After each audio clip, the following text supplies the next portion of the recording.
Assalamualaikum warahmatullahi wabarakatuh.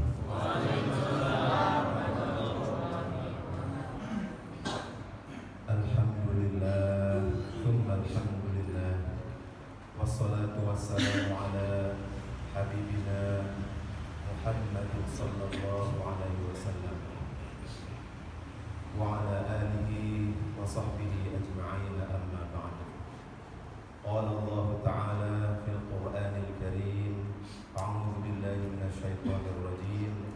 Ya ayyuhalladzina amanu kutiba 'alaikumus shiyam kama kutiba 'alal ladzina min qablikum la'allakum tattaqun. Shadaqallahul 'aliyyul 'azim. Yang terhormat dan yang sama-sama kita hormati para pimpinan dan para pemberi arahan warga.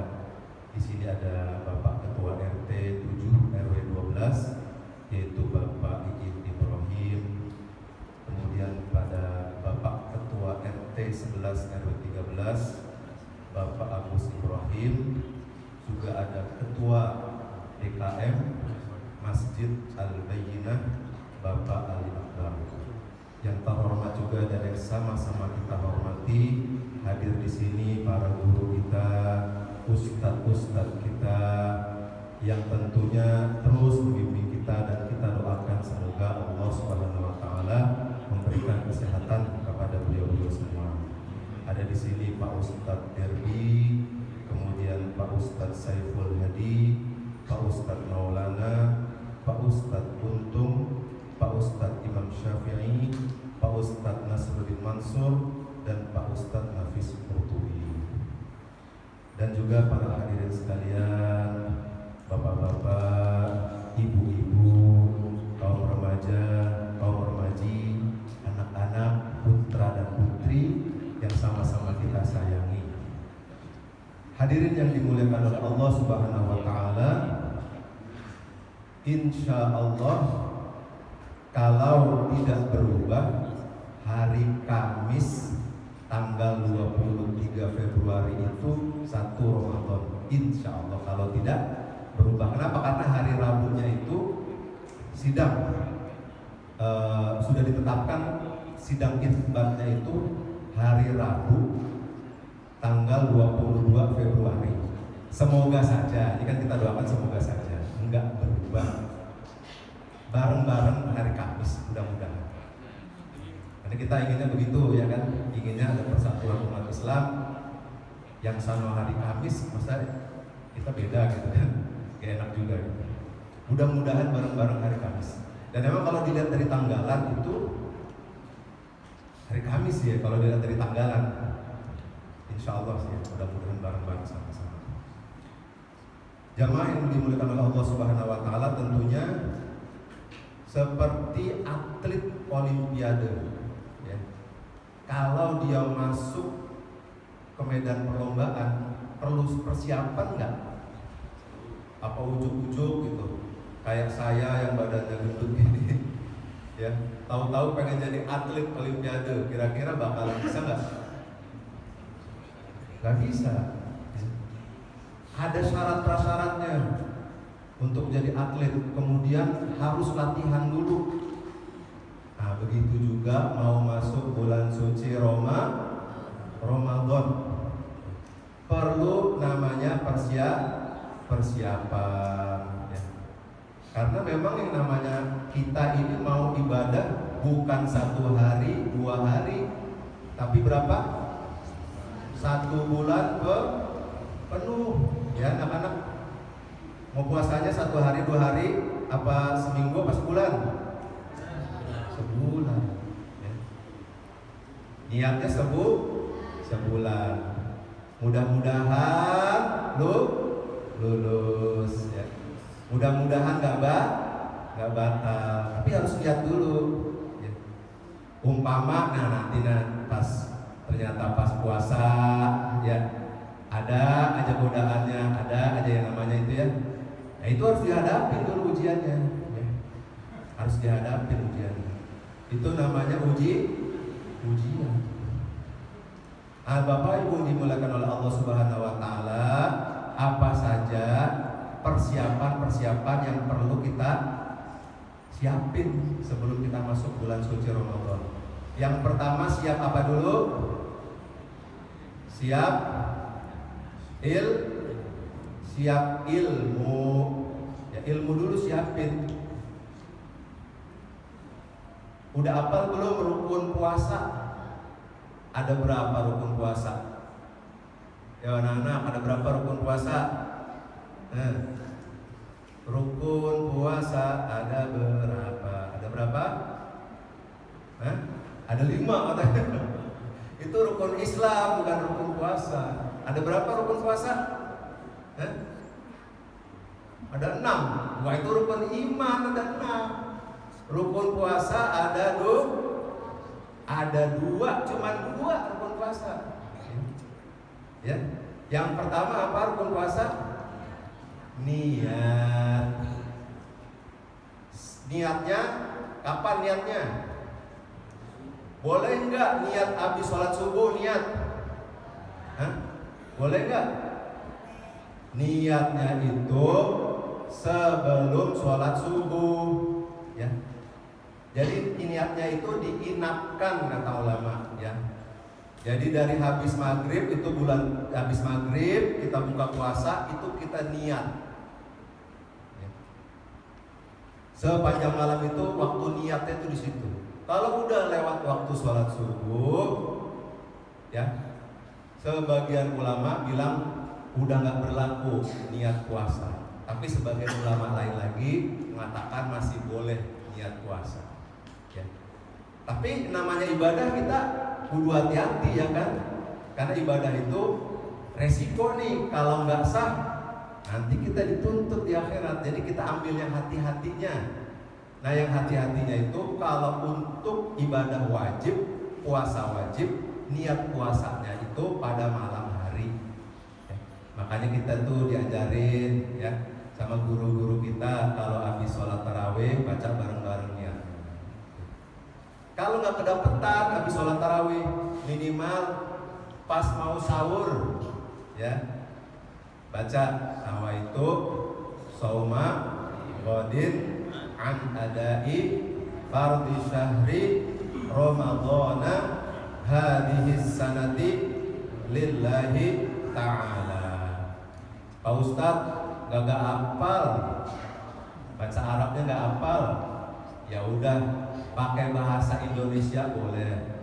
Saya niat puasa esok hari untuk menunaikan kewajiban bulan suci Ramadan karena Allah Ta'ala. Jadi boleh ya. Karena niat itu aslinya tempatnya di hati. Adapun melafazkannya sunnah. Tapi jangan mentang-mentang sunnah kita kemudian nggak mau melafazkan niat juga. Khawatirnya lupa, namanya manusia itu. Ya. Udah siang-siang lupa semalam belum niat puasa, bahkan bahaya, ya kan? Makanya dilafazkan niatnya. Nah, amannya itu malam. Supaya apa? Supaya kalau misalkan besoknya kelupaan sahur, ketiduran, lupa baca niat, kan repot ya. Jadi amannya habis tarawih atau habis buka puasa boleh langsung niat ya. Aman supaya enggak kita resiko kedapatan enggak sah. Nah, itu yang pertama nih, niat. Apa yang kedua, rukun puasa yang kedua? Apa adik-adik? Rukun puasa yang kedua, menahan diri dari yang membatalkan puasa. Tahan ya. Karena puasa itu artinya menahan. As-shaum atau asyam itu maknanya kata ulama adalah al-imsak, menahan diri an kulli syai'in, terhadap segala sesuatu mat'aman kana, apakah itu bentuknya makanan, ataukah itu ucapan, ataukah itu perjalanan. Jadi ada orang kemudian mogok bicara, itu bisa juga disebut puasa, ya, bisa disebut puasa. Tapi bukan puasa yang dimaksud dalam syariat Islam. Kan ada tuh ya, saya mogok ngomong, mogok bicara. Biasanya itu kalau di pengadilan itu saksi-saksi yang dia nggak mau bicara, maka dia mogok bicara, mogok ngomong. Dalam Al-Quran ada nggak puasa ngomong? Ada. Inni nadartu lirrahmani shauman falan ukallimal yawma insiya. Saya nazar kepada Allah, pada hari ini saya tidak mau bicara kepada seorang pun. Siapa itu? Siapa? Siti Maryam, ibundanya Nabi Isa. Ketika dia ditanya anak siapa ini, kok masih perawan, belum nikah, kok tahu-tahu punya anak? Ini anaknya siapa? Maka kata Siti Maryam, saya udah nazar, nggak mau ngomong. Loh itu ngomong. Begitu juga Nabi Zakaria juga sama. Ya, Nabi Zakaria, inni nadartu lirrahmani shauman falan ukallimal yauma insiya. Ketika Nabi Zakaria diberitakan oleh Allah Subhanahu wa taala punya anak, padahal usianya udah tua, rambutnya udah putih semua, badannya udah tua banget, tapi masih berdoa kepada Allah minta punya anak. Dikasih nggak sama Allah? Dikasih nggak sama Allah? Puluhan tahun berdoa nggak putus asa, pada akhirnya dikasih sama Allah ketika usianya sudah tua bangka. Dalam rangka bersyukur kepada Allah, Nabi Zakaria puasa. Tapi puasanya gimana? Puasa mulut, ya, nggak mau bicara. Hanya mau bicaranya sama Allah, yaitu berdoa, bermunajat, baca Quran dan sebagainya. Nah, dalam syariat Islam, puasa bicara ini bukan bagian dari yang diwajibkan, akan tetapi nanti bagian dari yang disunnahkan untuk menyempurnakan pahala puasa kita. Biasanya dilakukan ketika iktikaf. Karena itu ketika iktikaf, ya, jamaah ya berusaha menahan diri ya dari berbicara pada orang gitu. Baca Al-Quran, zikir di masjid, nggak mau ngomong gitu. Padahal boleh ngomong, boleh. Nah, jamaah yang dimuliakan oleh Allah Subhanahu wa taala. Jadi yang pertama persiapan apa? Persiapan ilmu, ya. Ini jangan lupa, ini persiapan yang paling utama. Yang kedua, persiapan apa? Persiapan jasad kita. Kita nggak pungkirin tuh yang namanya puasa pasti lelah, pasti aus, pasti lapar, pasti capek. Ya. Tapi jasad kita harus tetap kuat, harus tetap sehat. Tapi jangan khawatir ya anak-anak, bapak dan ibu sekalian. Sumu tasihhu, berpuasalah kalian maka niscaya kalian akan sehat. Jadi jangan khawatir, yang namanya puasa itu insya Allah akan menyehatkan badan kita. Ya insya Allah. Bahkan yang tadinya sakit itu sudah banyak ya buktinya. Yang tadinya sakit-sakitan apapun, ketika berpuasa insya Allah badannya jadi sehat. Insya Allah. Tapi walaupun begitu, manusiawinya kita tetap berupaya jaga kesehatan badan kita supaya kita bisa nantinya melaksanakan ibadah puasa dengan baik. Karena namanya ibadah dalam bulan suci Ramadan tidak hanya puasa, tapi juga ada sholat tarawih, ada juga sholat tahajud, ada juga zikir-zikir, baca Al-Quran dan sebagainya yang menuntut supaya badan kita sehat untuk melakukannya. Karena namanya berdiri sholat tarawih yang paling sebentar aja ya. Berapa lama? Ada setengah jam ya. Setengah jam itu juga butuh kekuatan ya. Setengah jam itu bangun butuh kekuatan itu, kekuatan dengkul, ya kan? Ini yang dengkulnya udah ini nih udah kayak saya kalau udah berdiri tuh bunyi krekek, udah Excelnya udah kendor ini, ya, itu butuh kekuatan. Ya. Jadi tetap walaupun cuman setengah jam, kita tetap harus siap badan kita supaya kuat. Mudah-mudahan insya Allah kita dikuatkan badan kita. Yang ketiga, persiapan apa lagi? Persiapan ilmu udah, persiapan jasad udah, persiapan rohiyah kita. Jadi rohiyah kita, rohaniyah kita juga perlu dikuatkan, ya Bapak Ibu dan hadirin sekalian. Apa saja supaya rohaniyah kita kuat? Karena kadang-kadang ya jasad sehat tapi banyak orang nggak bisa puasa. Ada nggak?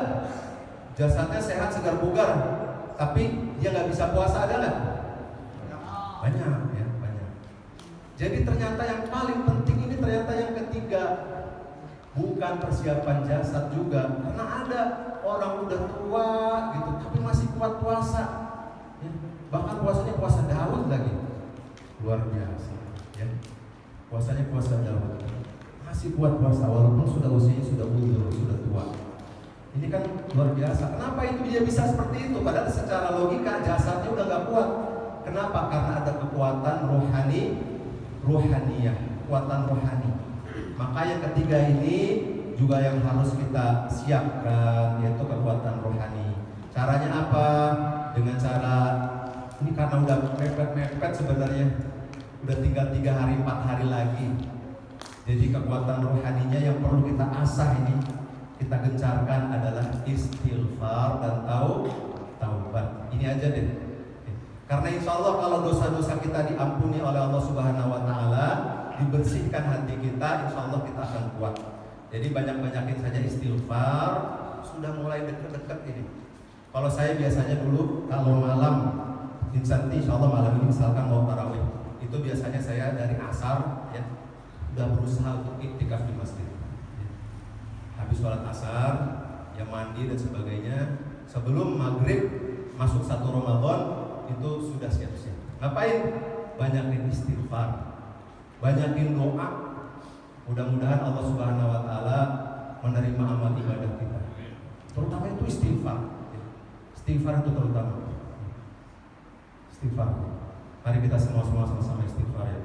Astaghfirullah Rabbal baraya, astaghfirullah minal khataya, astaghfirullah Rabbal baraya, astaghfirullah minal khataya.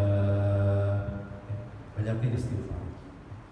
Astagfirullah, astagfirullah, astagfirullah, astagfirullah. Terus istighfar. Mau panjang lagi? Astagfirullahaladzim, astagfirullahaladzim, astagfirullahaladzim, astagfirullahaladzim. Bosan astagfirullahaladzim, mulut gantilah istighfarnya boleh. Rabbil firli, Rabbil firli, Rabbil firli, Rabbil firli. Tambah lagi Ustaz. Rabbil firli wa tub alayya, Rabbil firli wa tub alayya, Rabbil firli wa tub alayya. Banyakin lafaz istighfar. Kalau dalam Al-Quran diajarin adalah Rabbil fir warham wa anta khairur rahimin, Rabbil fir warham wa anta khairur rahimin, Rabbil fir warham wa anta khairur rahimin. Tambah lagi Ustaz. Rabbil firli wa liwalidayya warhamhuma kama rabbayani shaghira, Rabbil firli wa liwalidayya warhamhuma kama rabbayani shaghira. Tambah lagi Ustaz.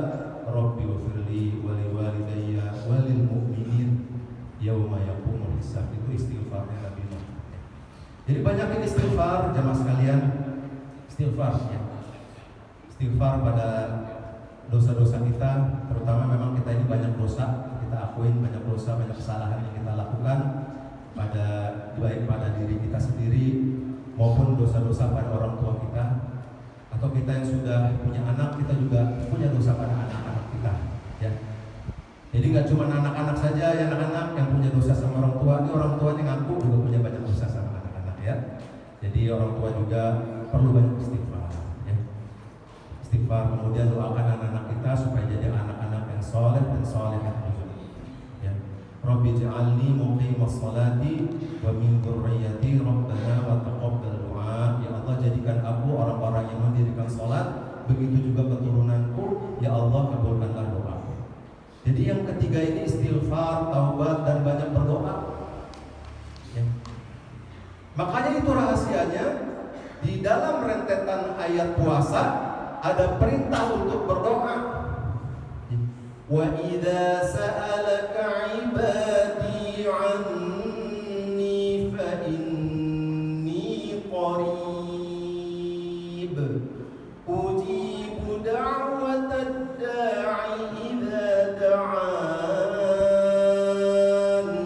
falyastajibu li wal yu'minu bi la'allahum yarshudun. Inilah rahasianya kenapa di dalam rentetan perintah puasa disuruh kita berdoa. Dan seutama-utamanya doa adalah doa minta ampun, doa minta taubat. Allahumma innaka afuwun karim tuhibbul afwa fa'fu anna ya karim. Ya Allah, sesungguhnya Engkau Maha Pemaaf, suka terhadap maaf. Sesungguhnya Engkau adalah karim. Karim itu levelnya lebih tinggi, Pak.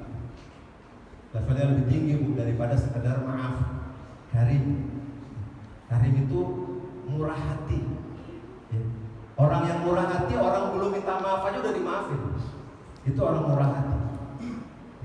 Dan Allah Subhanahu wa taala itu karim, maha murah hati, maha pemurah, karim. Sehingga hambanya ini belum datang minta maaf, dia tahu hambanya ini ingin mendekat kepadanya, Allah sudah maafkan. Amin ya rabbal alamin. Selangkah kita mendekat kepada Allah, 1000 langkah Allah mendekat kepada kita. Allah senantiasa akan lebih dekat kepada kita. Makanya kata Allah apa? Fa inni qarib. Sesungguhnya aku ini dekat. Ini rahasianya. Jadi persiapan kita yang ketiga supaya kita kuat dalam menjalani ibadah puasa adalah banyak-banyak beristighfar, banyak-banyak bertaubat. Kemudian yang keempat, yang kenapa saya tempatkan ini terakhir, ini bukan karena tidak penting, tapi saya tempatkan terakhir karena ini urusan keduniaan kita, yaitu masalah keuangan. Ya, kayaknya urusan dunia nggak penting, tapi kalau tanpa ini susah juga. Mau sahur nggak ada duit gimana? Mau buka nggak ada duit, nggak ada makanan gimana? Berat, ya kan? Makanya yang ketiga ini masalah keuangan juga harus kita persiapkan. Masalah keuangan ini juga penting, ya. Karenanya untuk mempersiapkan masalah keuangan kita siapkan dari sekarang, ya. Bapak, ibu-ibu, jamaah ini benar-benar Allah Subhanahu wa taala, utamakan yang prioritas dulu, yang penting-penting dulu, ya. Yaitu untuk kebutuhan kita beribadah. Baru setelah itu baru deh yang sekunder. Yang belum punya baju lebaran, siapin tuh duitnya, ya. Kalau guru kita ngajarin dari sebelum masuk bulan Ramadan, kalau bisa itu baju lebaran udah dibeli-beliin, ya. Kalau bisa, kalau ada duitnya. Tapi THR belum turun, Pak Ustaz. Iya sih. THR turunnya masalahnya pertengahan Ramadan sih, ya. Coba kalau THR turunnya sebelum masuk bulan Ramadan, insya Allah kita khusyuk, ya. Udah kita beliin tuh semua anak-anak kita, istri kita baju lebaran. Mudik tuh kalau mau itikaf di kampung boleh coba sekalian gitu. Bulan penuh kita itikaf, udah THR udah turun, ibadah kita lebih khusyuk. Makanya kalau bisa THR itu jangan tunjangan hari raya, tapi tunjangan hari Ramadan. Nah itu. Kalau misalkan di sini ada bos-bos ya, kalau bisa tunjangan hari rayanya dimajuin jadi tunjangan hari Ramadan. Nah, gitu. Jadi supaya anak-anak buah kita khusyuk dalam menjalani ibadah puasa, nggak terganggu. Karena biasanya memang ketika THR turun udah mulai ramai deh tuh mal-mal, ya. Ramai mal-mal, ramai stasiun untuk para mudik dan sebagainya. Jadi persiapan keuangan itu ini juga hal yang penting untuk kita persiapkan. Nah, jamaah yang dimuliakan oleh Allah Subhanahu wa taala, kiranya ini 4 persiapan yang perlu kita persiapkan untuk memasuki bulan suci Ramadan. Adapun kenapa sih kita diperintahkan puasa? Takutnya ada yang nanya gitu, menggugat, ya. Kenapa itu umat Islam kok mau-maunya sih capek-capeknya ngejalanin puasa, mau-maunya sih ngejalanin lapar, mau-maunya sih ngejalanin haus, mau-maunya sih capek-capek baca Quran, sholat dan sebagainya. Takutnya ada yang nanya gitu, maka kita jawab, ya. Jawaban kita yang pertama, hanya orang bodoh yang menganggap puasa itu nggak ada gunanya. Hanya orang bodoh. Kenapa saya bilang hanya orang bodoh? Orang dokter-dokter aja menganjurkan puasa, ya. Dokter-dokter itu menganjurkan puasa, ya. Apalagi yang punya gula darah dan sebagainya. Puasa itu menyehatkan, punya kolesterol dan sebagainya. Puasa itu menyehatkan. Dokter-dokter aja nganjurin puasa. Cuman memang gaya puasanya mungkin berbeda, ya. Ada yang suruh puasanya itu di waktu malam, jangan makan. Nah itu beda. Kalau mau dijalanin silahkan, tapi bukan dalam bulan suci Ramadan, ya. Karena bulan suci Ramadan tetap aja yang namanya maghrib sunnah buka, sunnah, walaupun cuma segelas air. Karena mungkin tetap aja ada mazhab yang dia ingin ketat dalam memegang aturan kesehatan, sehingga saya pengen Ustadz sahurnya cuma air putih supaya badan saya sehat, supaya terhindar dari gula darah dan sebagainya. Karena saya sudah punya penyakit gula darah. Silakan, ya. Yang penting tetap menjalani sunnahnya, ya. Sunnah sahur jangan ditinggalkan walaupun cuma segelas air putih. Yang jelas adalah nggak ada dokter yang menganggap bahwa puasa itu tidak menyehatkan. Puasa itu bikin sakit, membuat sakit badan, nggak ada. Sepakat bahwasannya puasa itu menyehatkan.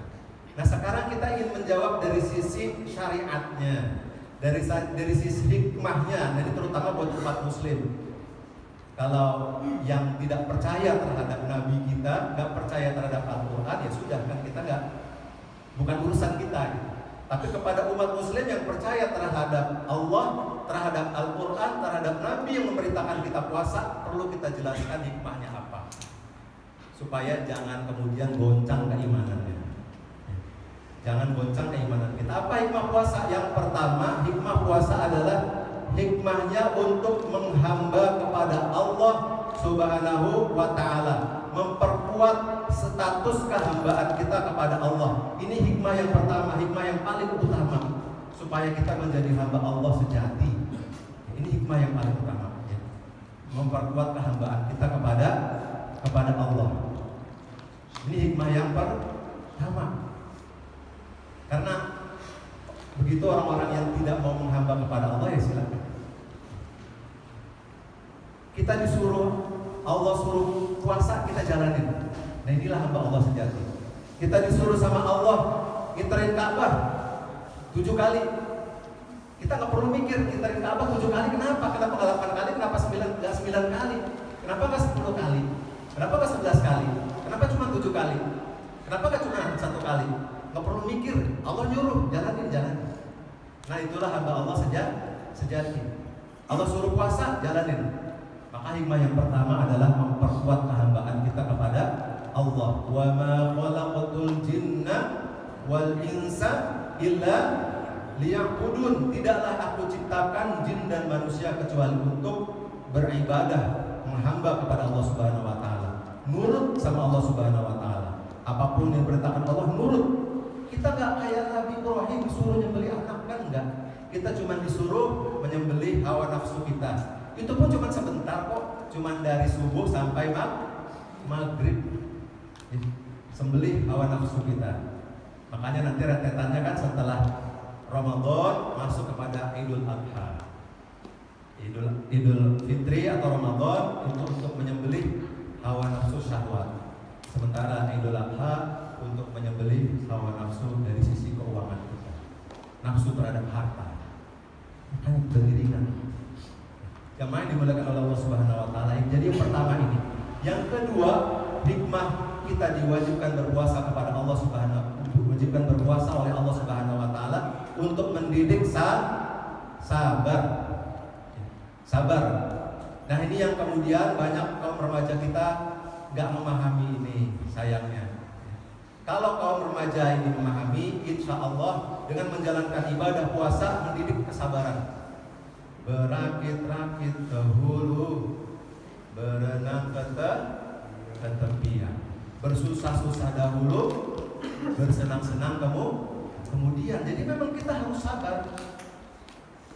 Inilah prinsip hidup, prinsip kesuksesan dalam hidup. Siapa orang yang nggak mau sabar, maka nggak akan bisa sukses menjalani hidup.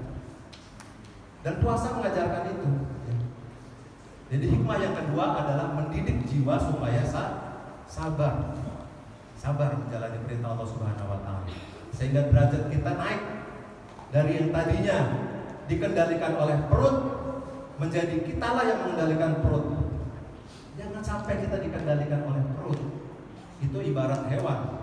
Mau makan tinggal makan, mau minum tinggal minum, mau kawin tinggal kawin, di mana juga bodo amat. Di depan masjid kawin, ya, kucing gitu kan. Di depan masjid nggak peduli, kawin aja. Dikendalikan oleh hawa nafsunya. Manusia nggak boleh begitu. Ya. Maka diatur. Kalau kita bisa mengendalikan yang mubah, ini kan aslinya mubah ya. Kita sebenarnya boleh makan nasi, tapi di siang hari bulan puasa kan nggak boleh makan nasi. Kalau yang mubah bisa kita kendalikan, insya Allah yang haram kita bisa kendalikan. Jadi ini yang kedua, mendidik supaya rohani kita meningkat. Nanti derajat kita bisa sederajat levelnya menjadi level malaikat, level hamba-hamba Allah yang senantiasa mensucikan Allah, level hamba-hamba Allah yang suci jiwanya, batinnya. Naik derajat kita dari derajat hewan menjadi derajatnya malaikat. Ya. Mau nggak naik derajat? Mau ya. Jangan sampai derajat kita kayak hewan. Kalau di biologi, ya nanti adik-adik belajar biologi ya kan, belajar IPA. Manusia itu sama hewan sama nggak? Sama. Kalau dalam biologi, dalam IPA manusia itu sama dengan hewan. Ya, sama. Sama-sama punya kuping, sama-sama punya mulut, sama-sama bernafas, sama-sama bergerak. Sama dengan hewan. Tapi kita nggak mau disamakan dengan hewan. Harus naik derajat kita. Hewan cuma makan minum, kita naik derajat kita. Kita bisa mengendalikan kapan makan, kapan minum. Jangan sampai kita dikendalikan. Yang ketiga adalah hikmah puasa mendidik supaya rohani kita memiliki sifat empati, sifat kasih sayang, sifat solidaritas. Kita ngerasain lapar. Bukan hanya kita yang lapar, tapi semua orang lapar. Oh, ini tuh rasanya lapar. Biasanya orang puasa itu untuk apa Pak biasanya? Orang puasa biasanya untuk apa? Untuk nazar. Ya kan? Saya puasa, saya nazar. Ya. Saya puasa, saya nazar. Mudah-mudahan nanti ujian saya lulus. Jadi puasanya niatnya untuk nazar. Saya puasa niatnya tirakat, ya. Supaya apa? Supaya nanti saya bisa naik haji. Supaya nanti saya bisa lulus ujian. Supaya nanti saya bisa lulus CPNS. Ini niatnya tirakat. Supaya nanti saya bisa kaya dan sebagainya. Niatnya tirakat. Tapi ini kita dalam bulan suci Ramadan, kita nggak niat apa-apa, kita suruh puasa. Mau kita udah kaya, mau jadi kita udah pejabat, mau kita udah jadi presiden, nggak ada kebutuhan lagi misalkan terhadap dunia, tetap wajib puasa. Makanya Nabi Yusuf alaihissalam ditanya sama orang, ya Yusuf, wahai Raja Yusuf, kenapa kamu berlapar-lapar padahal kamu ini sudah punya kekuasaan? Kata Nabi Yusuf, kalau saya kenyang terus, saya jadi lupa rasanya lapar. Dan saya kalau lupa rasanya lapar, saya akan melupakan orang-orang yang kelaparan. Jadi ini hikmahnya, kita diperintahkan oleh Allah Subhanahu wa taala 1 bulan penuh untuk merasakan laparnya siang, supaya tahu laparnya orang-orang yang gak punya duit di akhir bulan itu kayak gimana. Ya. Laparnya orang-orang yang bahkan di awal bulan pun gak jelas kapan gajiannya, karena dia rezekinya harian, tergantung dagangannya habis apa enggak. Supaya tahu rasanya lapar tuh kayak gini, oh gini rasanya lapar. Sehingga nanti makanya kita berbagi. Makanya bulan Ramadan ini bulan berbagi, ya. Mudah-mudahan nanti Masjid Al-Bayyinah diberikan kemakmuran, ya, sehingga bisa menyediakan makanan untuk orang-orang yang membutuhkan. Jadi biasanya nanti kalau mau mendekati maghrib gitu ya, ada musafir, ada orang-orang yang membutuhkan buka puasa, dia datang ke masjid, alhamdulillah, datang ke masjid nyediain makanan, senang, ya. Jadi kita nggak perlu undang-undang, ayo siapa yang mau makan di sini, nggak perlu, sediain aja, yang mau datang makan silakan. Alhamdulillah. Kita kan nggak tahu ya rumah tangga tiap orang, kita nggak tahu keluarga, ya kita nggak tahu. Makanya mudah-mudahan diberikan kemakmuran dan orang, silakan bapak-bapak, ibu-ibu yang punya kelapangan rezeki sumbang ke Masjid Al-Bayyinah. Insya Allah Masjid Al-Bayyinah akan menyediakan kebutuhan untuk orang-orang yang tidak mampu untuk berbuka puasa. Ya, silakan. Jadi nanti yang datang silakan makan bareng. Karena ini puasa untuk mendidik solidaritas. Dan yang keempat, jamaah sekalian dimuliakan Allah Subhanahu wa taala, mudah-mudahan ini yang terakhir. Yang keempat adalah yang namanya puasa itu punya hikmah mendidik supaya kita bisa mengendalikan diri terhadap yang diharamkan oleh Allah Subhanahu wa taala. Ini adalah hikmah puasa yang terbesar, yaitu mendidik supaya kita terhindar daripada yang haram. Kalau terhadap yang dibolehkan oleh Allah Subhanahu wa taala kita makan saja kita menjaganya, apalagi yang haram jangan sampai kita menyentuhnya, jangan sampai kita mengkonsumsinya, jangan sampai kita kasih rezeki anak istri kita dari rezeki yang haram. Karena yang haram itu bukan hanya soal makanannya, soal jenis makanannya, tapi juga cara mendapatkannya. Jangan sampai kita kasih anak istri kita rezeki dari cara yang haram. Maka ini hikmah yang keempat adalah hikmah sesuai yang diberitakan oleh Allah Subhanahu wa taala dalam Al-Qur'an, la'allakum tattaqun, supaya kalian semuanya bertakwa. Ini adalah hikmah yang terbesar dari Al-Qur'an, bahwasanya puasa mendidik kita supaya bisa mengendalikan diri kita terhadap yang diharamkan oleh Allah Subhanahu wa taala. Mudah-mudahan tarhib Ramadan ini bermanfaat dan kita diberikan oleh Allah Subhanahu wa taala kesehatan, diberikan oleh Allah Subhanahu wa taala kelapangan rezeki, diberikan oleh Allah Subhanahu wa taala ampunan terhadap dosa-dosa kita, sehingga kita semuanya bersemangat untuk menunaikan ibadah suci Ramadan. Ala hadhihi niyyah wa likulli niyatin shalihah. Al-Fatihah.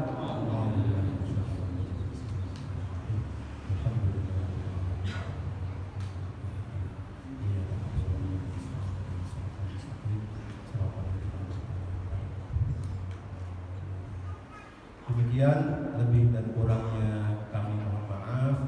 Tidak ada manusia yang tidak punya alfa, tidak punya salah. Tentunya saya sebagai pembicara di sini, salah saya lebih banyak daripada bapak dan ibu sekalian. Saya mohon maaf dan mohon dibukakan pintu maaf. Billahi taufiq wal hidayah. Assalamualaikum warahmatullahi wabarakatuh.